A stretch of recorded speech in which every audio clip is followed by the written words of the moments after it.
Hello friends, Tanya here with another fun crafty video, and today we are doing the Spellbinders 2024 Crafty Advent Calendar day number 4. Let's open pocket number 4, and what do we have? Oh, there's the picture. We are getting a set of banner dies here. It's a little tough for me to get these out. This year they did they added some glue to these pockets so you aren't losing your components in the packaging. Sometimes they would break free and slide all over the place. Here is a quick look at these banners. This one says, "Thanks so much, happy birthday, and hello friend." Now these are drop-in dies that coordinate with that one banner die. Here I've die cut each of the sentiments with one of the treasured cardstock.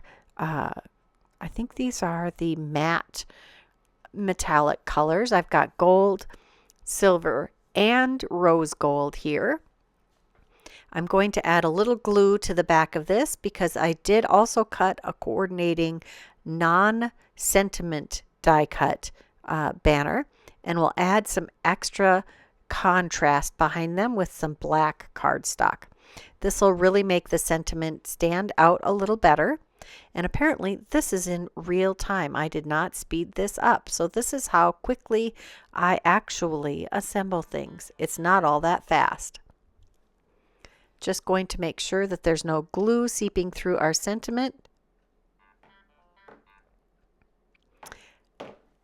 We're going to do the hello friend next. Just adding glue and tacking that to the back. You could cut these with so many different cardstocks. You could do it with pattern paper. You can foil that sentiment and then cut it with the coordinating banner. I've seen that done, and I've actually done it a couple times. It works really well, and is another great option for using these banner dies with the cut out sentiment, because you can foil with your dies. I am pushing some of the letters through so that they have a good contrast, and this sentiment banner is going to work later for die cutting some of the, because there will be sentiment die sets, or not size die sets, well, there will be sentiment die sets also, but sentiment stamps later that we will be able to use this banner with. Don't forget to make sure you use all of your pieces as effectively as you can. Now that we have all of these assembled, it is time to get into the card making. I'll just give you another quick look at the sentiments. And next we're going to do some ink blending. We've got some saltwater taffy, scattered straw, and salvage patina distress oxide inks. And I'm going to use my mini ink blenders here.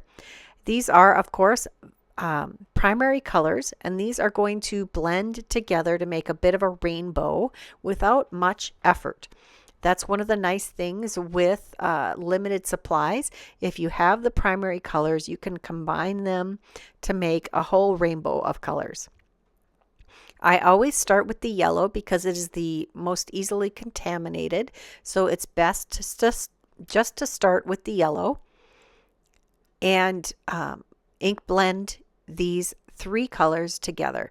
This comes out together quite quickly, and it looks like I need to maybe add a little refresher or re-inking because it took a little more to get enough ink for some of those colors. It is very dry here now that the weather has changed. It is big fluffy snowflake time for us. I'm also going to play with the beautiful bold color mix here. This is, I believe, the Color Mix Celebration is the name of the collection that I'm using, and I'm going to use all 3 components of this collection.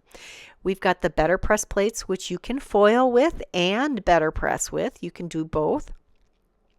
And I am going to BetterPress the numbers here, 18. I have a grandchild turning 18 this month, and I thought this would be a great opportunity to use these numbers and create an extra special card for my grandchild.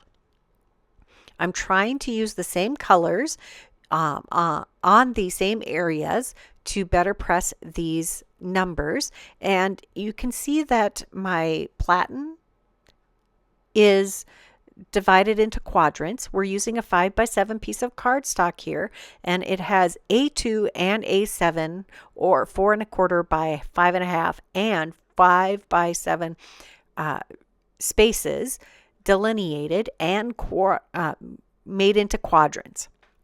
That makes placement much easier. There's also a grid mat on it.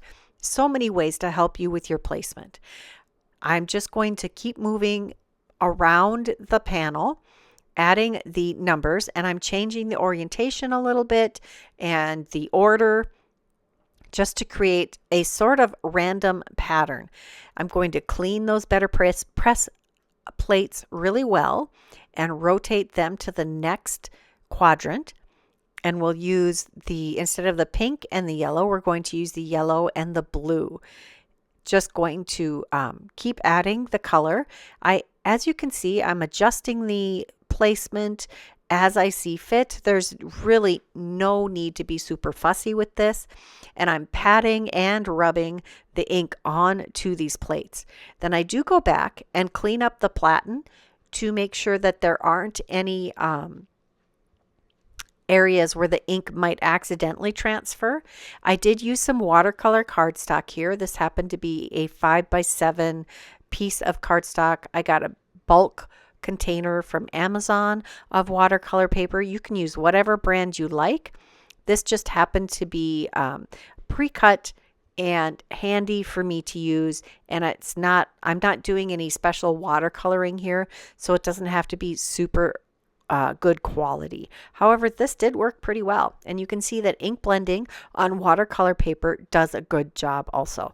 When you're using the BetterPress, I like a heavier weight cardstock, and watercolor and cotton or cotton linen cardstock, they tend to take the pressure without warping much better than standard cardstock. Now you can use standard cardstock, you'll still get a beautiful result. Use what you have, experiment. The BetterPress is amazing. I'm also going to use the Lisa Horton limited edition metallics ink here. This is the solid gold, and it is gorgeous. Again, using this on watercolor cardstock here. I have a scrap that I've used my best ever craft tape to stick to the chase. Just make sure I get a good inking, run that through the BetterPress, and look at that. It is stunning. You could go ahead and foil this, Glimmer foil it, but I decided to use the metallic ink on watercolor cardstock. There are coordinating dies for these BetterPress images. There are dies for each of the numbers and for the sentiments included in that BetterPress set. Look at that. Oh, so pretty. Next, we're going to add some sweeping celebration sentiments. This is the third component of this collection of the color mix celebration, I think it's called. And I have happy birthday here. Initially, I think I grabbed the happy anniversary. There are several celebrations represented here. Now, you're going to catch this. I put the happy on upside down. Whoops. Since it's a background element, you're really not going to notice. Again, using those quadrants to really help me find good placement for these. And this is the silver. It is so lovely. And it easily inks up these plates in just a couple taps and has this stunning silvery, shiny effect when it's done. And this goes much faster because it's a fine detail. You don't have to put as much, or you don't have to cover as much area with ink before you go on to your next step. Just one more pass and we'll have our background completed. I love these big images, big sentiments and big number sentiments. Makes this go so much quicker. One more pass and that completes our background. Look at that. Oh, that turned out better than I imagined. We're also going to use the 5x7 Matting Basics Set B, and we'll take the largest die from that collection. That is, it is just a smidge bigger than 4.5 by 6.5. It's not quite 4 3/4 by 6 3/4. I added some extra cardstock scraps behind this for a little extra height and dimension and stability, which is less of an issue with the watercolor cardstock than it is with regular cardstock. I did cut an extra of the 8 and the 1 here out of some, well, this happened to be scrap watercolor cardstock, but you could use regular cardstock. The watercolor cardstock just was handy. And just going to glue these behind the numbers. Add a little heavyweight block over the top of that. And then I did debate putting some kind of shape behind this, but I didn't want to cover any of that background if I could help it. And the 18 stands out quite nicely on this background. Now we're going to add a couple of these flowers from the Crafty Advent Calendar as a little bit of highlight around the banner from day number 4. So we're using day 3 and day 4 today. Absolutely combine your elements. Use whatever combination, dig through your crafty stash, and find lots of ways to use your products. I had laid them out roughly how I wanted them and used press and seal, but decided ultimately to keep peeling them apart to get our elements adhered. I did tear off a little bit of that stem because I didn't want it to stick out the other side of the banner. Now we're going to glue our leaves to the 4-petal flower before we adhere it all down to the card front. Just adding a little bit of glue to the stem on the front of the leaves as I stick them behind the flower. You could go with just 2 or 1. I decided to go with 3 leaves. Now these leaves are all the same die, so they're all exactly the same shape. They all curve all the exact same way. I added a couple layers of extra cardstock behind that to add a little extra height, and that completes the front of the card.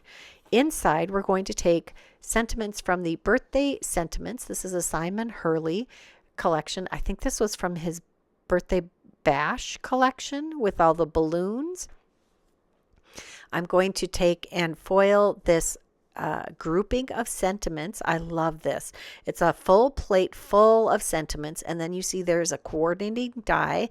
That die cuts all of them in one fell swoop. I've used my gold glimmer foil and foiled that, and we'll die cut all of these quickly. One pass. Again, this is like my favorite. And then I have a bunch of sentiments that I can use at a later date, and I don't have to go through the foiling process for all of them. I love to foil, but let's face it, it takes a little extra time because you have to wait for the platform to warm up. And now that it is much colder out, it takes longer, and I have to reheat my platform a couple times to make sure that it transfers all of that lovely heat. In the summertime, you don't have to be quite as diligent in making sure your platform heats up enough times before you run it through. But I was finding that even my go-to foils, now that it's like, it was 0 degrees when I was foiling this the other day outside. And inside, my heaters hadn't quite kept up with the heating, so it was like in the mid 60s in my house, which is pretty cold. I don't know, maybe some of you air condition your houses to that level. I personally only run my air conditioning when it's hot, really hot. If it's, I think I have it set to kick in if it's above like 76 or 78. And that completes my card. I really had fun playing with all of these components today. I hope you enjoyed it too.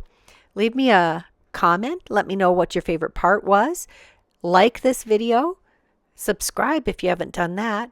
And if you're interested in any of the products that I used today, check that description box. There's a visual link list and a partial list in that description box. Until next time, here are a couple more videos I thought you might enjoy. Bye-bye.